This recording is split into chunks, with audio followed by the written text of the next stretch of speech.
Hello, I'm Neil Whelan, and welcome to the Wesleyan Podcast.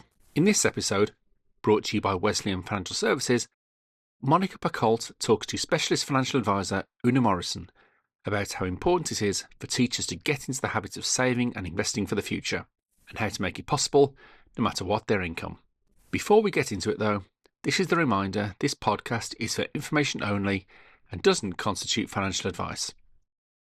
But if you do need to talk to someone about your savings and investments needs, I'll be back at the end to tell you how to get in touch with us. But for now, I'll hand you over to Oonagh. And first up, Monica. Hi Oonagh and welcome. It's great to have you back on the podcast again. Thanks so much for joining us today. It's good to be back, Monica. Thank you for having me.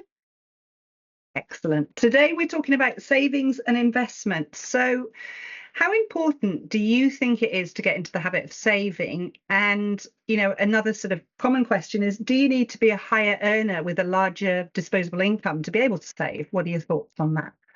Well, I'll start with the latter question. No, you don't have to be a higher earner with large disposable income. Anyone who has an income has the capacity to save.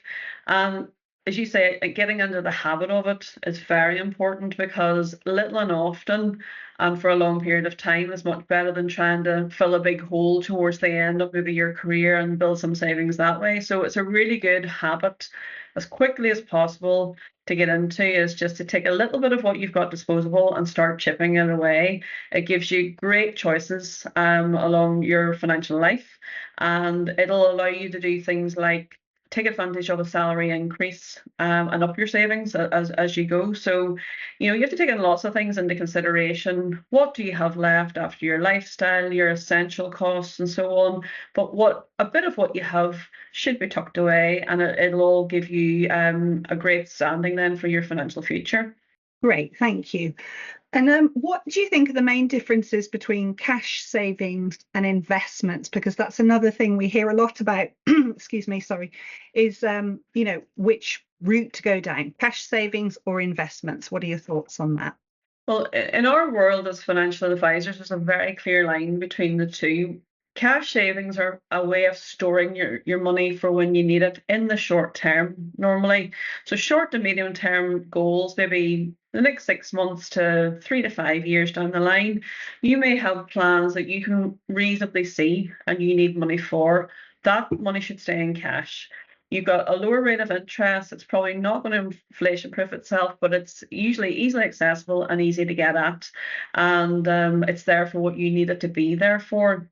Investments, though, they cross the line 5 years or more, wider options, not designed to be dipped in and out of. You take the money in the longer term for maybe a longer term initiative, such as retirement, a dream holiday, helping your kids get on the property ladder, that kind of thing.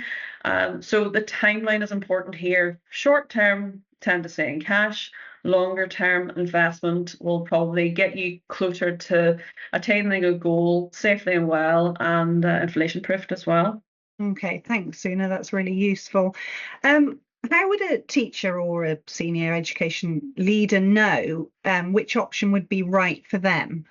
Well, there are a number of options out there. So at the heart of everything that we do is advice. So we will not have someone start saving into something for the longer term if it's not linked to a long-term objective or it's not the right thing to do. Before we make any investment recommendations whatsoever, we will have looked at your short-term goals, your medium-term goals, which probably do need to stay in cash. We'll also make sure you have a suitable emergency fund, because without that, we don't want you to start savings and investments. We want you to have that underpin of your finances in case anything should go wrong.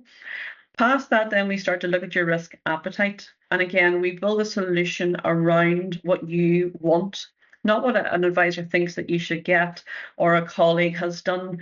We assess your situation, tailor it to you as an individual, make sure you're making well-informed decisions, and we put the right cash holding or the right investment into the right need with the right time frame on it. Okay, that makes sense. Do you have any useful tips or hints that would help teachers when it comes to saving and investments? It's, as we said earlier, there becomes a habit, a good habit to start young as possible, as early as possible. And even if it's £10 a month, at least it's a start. Then you build from then. And as I say, pay rises come in, maybe an inheritance, for example. Things then will come into your background where you can then start to escalate the way you're saving, the rate at which you're saving, and how you're saving it, if it's regular savings or a lump sum. It's never too late to start, but literally the sooner the better. And as I say, I've seen some great examples of this in the business recently, where people have saved over maybe 20 years at this stage and tend to be genuinely shocked that from a relatively modest amount of money over the longer term, what they can actually build up and what choices that has given them in their retirement, including retiring early, or being able to dip into those savings and assist a child with a wedding, house purchase, or, one case I've seen recently where literally the dream holiday was booked and the money came from that savings because it was the option that they had given themselves by making these smart decisions earlier in life. So yes, never too soon, never too late, but always seek advice on what your best options are as you go along. Thanks, Oonagh. That's really, really insightful and gives us a lot to think about. Unfortunately, that's all we've got time for today, but thanks so much for coming back onto the show, and we'll have you back on again soon.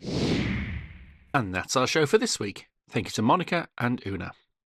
If you are looking for expert financial advice, go to wesleyan.co.uk, where you can book an appointment with one of our specialist financial advisors. Charges may apply, but we won't charge you until you've agreed the services you require and the associated costs. Find out more at wesleyan.co.uk/charges. Bear in mind the value of investments can go down as well as up, and you may get back less than you invest. Capital at risk. To learn about Wesleyan more generally, you can find us on the website formerly known as Twitter, as well as on Facebook, Instagram and LinkedIn. And if you found this podcast useful, you can like and subscribe to us on all the usual platforms, as well as find us on YouTube, where there's a whole library of videos covering a wide range of financial planning topics. But that's it for now. So until next time, thanks for listening.